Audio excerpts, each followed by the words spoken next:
Supreme court के lawyer AP Singh ji हमारे साथ यहाँ पर मौजूद हैं। एपी जी जो हैं फिलहाल सीमा हैदर के भी लॉयर हैं। और सर, कल की तस्वीरें हमने देखी, स्वतंत्रता दिवस मनाया और आप भी वहां पर शामिल थे, क्या कुछ हुआ पहले तो वो बताइए। देखिए, पहली बात तो वो 4 साल से हैदर खत्म हो चुका है, सीमा सचिन मीना है, सीमा मीना वाइफ ऑफ सचिन मीना है। कल 13 अगस्त था, हमारा 15 अगस्त जो स्वतंत्रता दिवस है उसकी तैयारियों से पहले हर घर तिरंगा घर घर तिरंगा के उद्देश्य से हम लोगों ने वहां, सीमा ने भी, सचिन मीना, उसके परिवार, उस बच्चों ने रघुपुरा में अपने घर पे ध्वजारोहण किया, पूरी भारतीयता के साथ, पूरी तन्मयता के साथ, पूरे दिल से, दिमाग से नहीं, सिर्फ दिल से और जुबान से। जो आवाज वहां से आई, भारत माता की जय, वंदे मातरम, राष्ट्रगान का गीत जो वहां से गाया गया, उसमें एक अलग तरह की खुशबू थी। और उस खुशबू में और चीज सम्मिलित हो गई, मेरा गांव मेरी माटी मेरा देश, मेरा गांव मेरी माटी और मेरा देश के तहत जो तुलसी का पौधा लगाया, जो पौधारोपण किया वहां, उससे भी एक अलग संदेश जाता है। तुलसी माता हमारी भक्ति भाव की प्रतीक हैं, आस्था की प्रतीक हैं, सनातन धर्म की प्रतीक हैं। सभी धर्मों के लोगों को औषधि के रूप में तुलसी माता को प्रयोग करते देखा गया है सबने। तो ये दृश्य था वहां, बहुत अच्छा था और रघुपुरा के लोगों ने भी बहुत सम्मान दिया, बहुत आदर दिया। तो आप कह रहे हैं कि भारत के रंग में पूरी तरीके से रच बस चुकी है सीमा? हाँ, सीमा तो पाकिस्तान में रहते रहते रच बस चुकी थी, तभी तो उसे भारत से प्रेम हुआ। वो वहां रहकर हमारे देश के प्रधानमंत्री, माननीय प्रधानमंत्री, यशस्वी प्रधानमंत्री मोदी जी के बारे में सुनती थी। मोदी जी का नारा सबका साथ, सबका विकास, सबका विश्वास और सबके साथ न्याय के नारे की अभिव्यक्ति को उसने देखा है। उसने भारत के नारे बेटी बचाओ बेटी पढ़ाओ के अभियान को देखा और यहां आकर देख रही है। उसने वहां सुना था सर्वे भवन्तु सुखना सर्वे सन्तु निरामया। अब वो यहां देख रही है कि यहां तो वास्तव में लोग वास्तव में जो कहते हैं वही करते हैं और वही सिद्ध होता है और वही दिख रहा है। ठीक है, पॉपुलैरिटी तो जाहिर तौर पर सीमा की भी बहुत बड़ी है और यही कारण है कि फिल्म भी बन रही है सीमा पर। बता रहे हैं कि नोएडा टू कराची टू नोएडा उसका नाम रखा गया, फिल्मिंग भी शुरू हो गई है। उससे किसी तरीके का कोई ऐतराज सीमा को? उससे सीमा को ऐतराज है, उसका सीमा का कोई संबंध नहीं है और सीमा की अभी जांच चल रही है। इस तरह से ना कुछ हो यही चाहते हैं और उसने साफ तौर पर मना किया है कि ना कोई उसने फिल्म के बारे में कहा, न बुलाया, न किया। ये सब झूठ है, एक साजिश है, षड्यंत्र है और ये उसके लिए गलत किया जा रहा है। क्योंकि एक तरफ एक फिल्म बनाई जाती है, एक तरफ एक राजनीतिक दल टिकट देते हैं उसे सुबह को और शाम को उसी राजनीतिक दल के मुखिया कह देते हैं टिकट देंगे, टिकट पाकिस्तान का उसे देंगे। मैं इसी पे आने वाली थी क्योंकि ये भी बात हुई थी कि ये अठावले की पार्टी जिनकी आप बात कर रहे हैं, उन्होंने भी ये कहा था कि टिकट तो जरूर देंगे लेकिन पाकिस्तान का। ये कुछ यूं किया, कुछ यूं किया, सबने सीमा के प्यार का इलाज, कुछ यूं किया सीमा के प्यार का इलाज, मरहम भी लगाया तो कांटों की नोक से। मरहम लगाने की बात की लेकिन कांटों की नोक से लगाया। ये ऐसे अच्छा नहीं, फिल्म बनाना, टिकट देना, टिकट भेजने के टिकट करा देना। अरे साहब, अपने घर के माताओं बहनों के टिकट करा लो।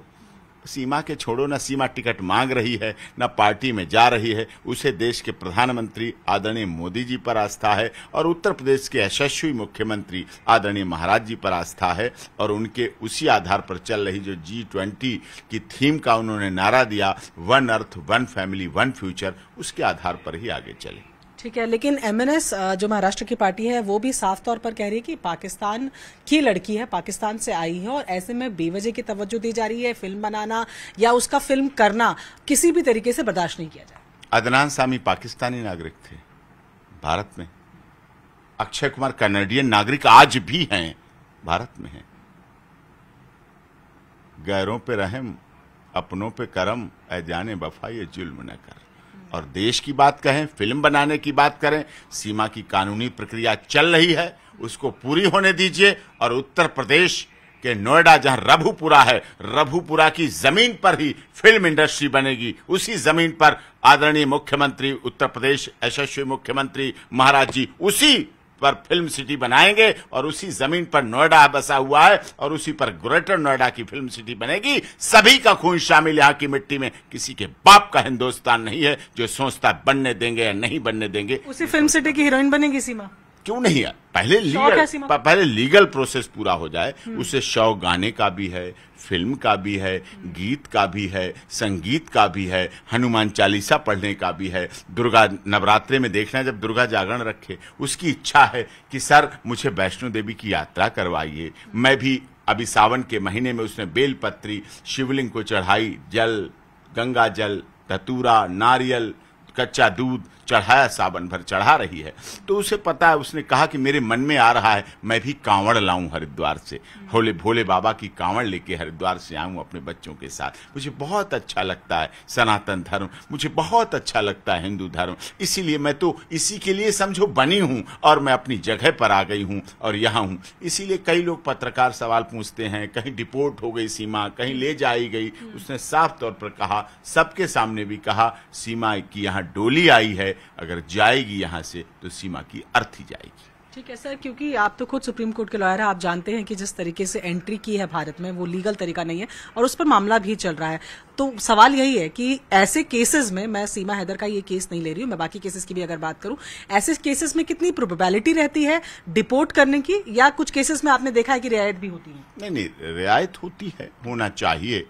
और सीमा का तो एक अलग केस है। सीमा रोहिंग्या, बांग्लादेश के रोहिंग्या भारत में आए, आज भी नूह मेवात, अभी हफ्ता भर नहीं गुजरा है, नूह मेवात की घटना के अभी जख्म नहीं भरे हैं, अभी 10वां 13वां नहीं हो पाया है, पूरा शोक से उबर नहीं पाया है नूह मेवात। तो वहां भी ऐसी घटना रोहिंग्या ने की, आए, उनकी नहीं कोई पूछताछ करता, उनकी कोई जांच नहीं करता। बांग्लादेशी आए 1971 के बाद रह रहे हैं, और हमने अपने देश के महामहिम राष्ट्रपति जी को जो याचिका लगाई है उसमें ऐसे हजारों उदाहरण दिए हैं जिसके आधार पर पाकिस्तानी जो इस्लाम को मानने वाले थे, मैंने खासकर वो लिखे हैं जो इस्लाम को मानने वाले थे, जिन्होंने भारत में आके, जिन्हें नागरिकता समय समय पर मिली है। अदनान स्वामी भी पाकिस्तानी नागरिक थे, उन्हें भारत में है। आलिया भट्ट ब्रिटिश की थी और भारत में रह रही हैं, फिल्में बना रही हैं। तो ये ऐसी चीजें लोगों को पता ही नहीं थी। हमारे तो केस एकेडमिक हो जाते हैं, जब हम उस पर काम करते हैं तो लोगों को पता चलता है, हाँ ये भी चीज है, ये भी चीज है, ये भी चीज है। तिब्बत से आए दलाई लामा को लोग समझते थे तो संत है, साधु, हम बड़ा उनका सम्मान करते हैं, आदर करते हैं, लेकिन तिब्बत में दलाई लामा के साथ कितने हजारों आए तिब्बती, और यहाँ दिल्ली में मजनू के टीले में कितने रह रहे हैं, हिमाचल प्रदेश के धर्मशाला में पूरा धर्मशाला बना के रह रहे हैं। तो इस तरह से ऐसे रह रहे हैं, हजारों लोग हैं, उदाहरण है। और सीमा तो अब भारतीय बिल्कुल उसमें रच बस गई है, जो भारत माता के जयकारे लगा रही है। सोचिए, इस देश में बहुत से ऐसे सांसद हैं, माफ कीजिएगा, जो भारत में रहते हैं, यहाँ की सुख सुविधाओं का उपयोग करते हैं, उपभोग करते हैं, यहाँ की संसद में बैठते हैं, यहाँ रहते हैं, यहाँ खाते हैं, पीते हैं, गाते हैं, सोते हैं, नाचते हैं, लेकिन भारत माता की जय नहीं करते, वंदे मातरम नहीं करते, राष्ट्रगान पर सवाल उठाते हैं, संविधान पर सवाल उठाते हैं, हमारे देश के प्रधानमंत्री पर सवाल उठाते हैं, और हमारे देश के प्रधानमंत्री को क्या कहते हैं, मोदी तेरी कब्र खुदेगी। सोचिए आप, आज नहीं तो कल खुदेगी। ऐसे लोग भी नारे लगाते हैं, ऐसे लोग भी बातें करते हैं। ठीक है, लेकिन सर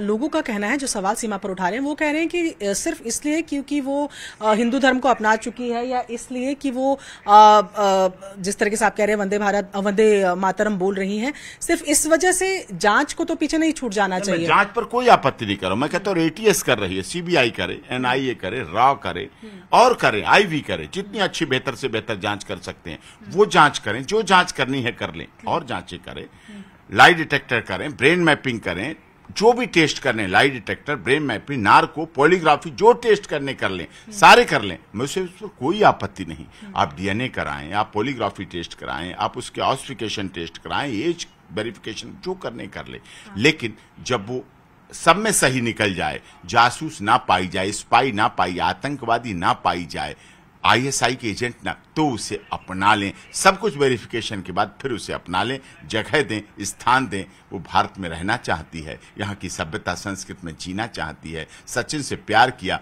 अगर आपने जो हमारे इतिहास की रही हैं, लैला मजनू, शीरी फरियाद, हीर राझा रही हैं, तो उसको भी आप तो सकीना भी मान रहे हैं? हाँ, नहीं बिल्कुल, गदर में तो फिल्म है, शूटिंग है और डायलॉग हैं, हीरो हीरोइन है। हमारी सीमा सचिन तो साक्षात सीधे सीधे गदर है। ठीक है सर, एक सीमा से जुड़ी जो खबर आ रही है, काफी निजी सवाल है उनकी प्रेगनेंसी को लेकर, लेकिन टॉपिक ये इस वजह से उठाया जा रहा है क्योंकि माना जा रहा है कि उनकी प्रेगनेंसी उनके लिए रास्ता आसान कर सकती है इंडियन सिटीजनशिप का।